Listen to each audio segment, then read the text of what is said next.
Hey there, welcome to day 40 of the 90-day volunteer recruiting challenge. My name is Kenny Conley. I'm the next generation pastor at the Ridge Community Church, and I am attempting to recruit 50 volunteers.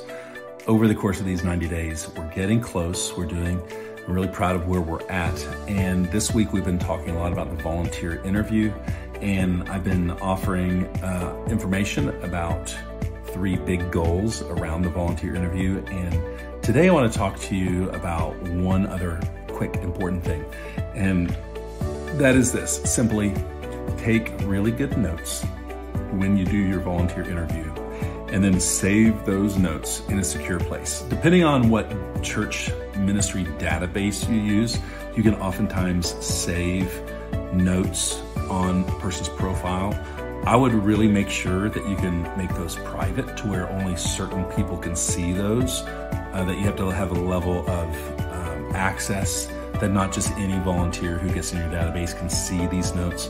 Worst case scenario, maybe if you use Microsoft SharePoint or you use Google Drive, create a place where interview notes can live for every volunteer.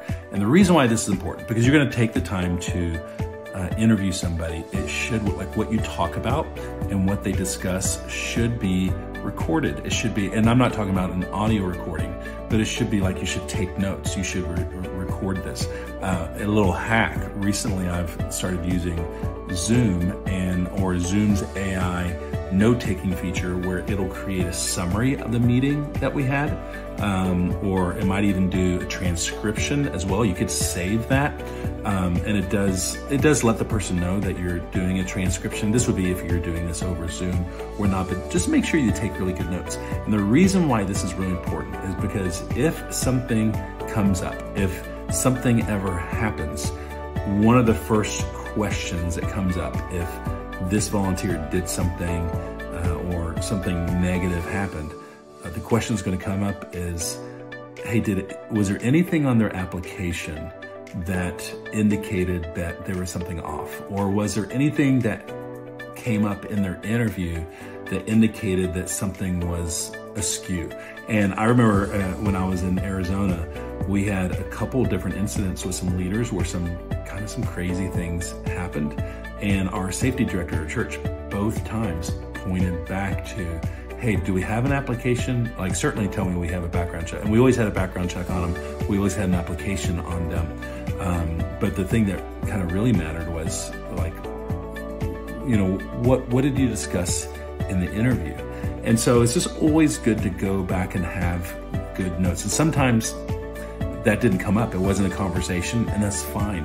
But it just shows a level of thoroughness on your part as an organization.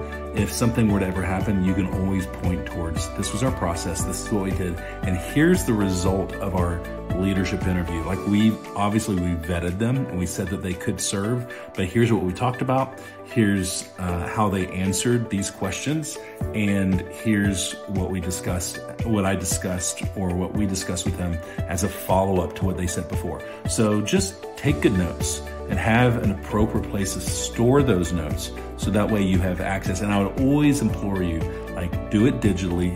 Paper gets destroyed, it gets moved, it gets lost. Put it in a safe, protected digital format that is always accessible. So, like, long after you're gone, it's still there, a part of the process, that the person who succeeds you still has access to the interview notes that you had with those volunteers. It matters. It matters is how you care for and lead volunteers in vulnerable situations as a result of the notes that you took when you met with them on the interview. So take good notes.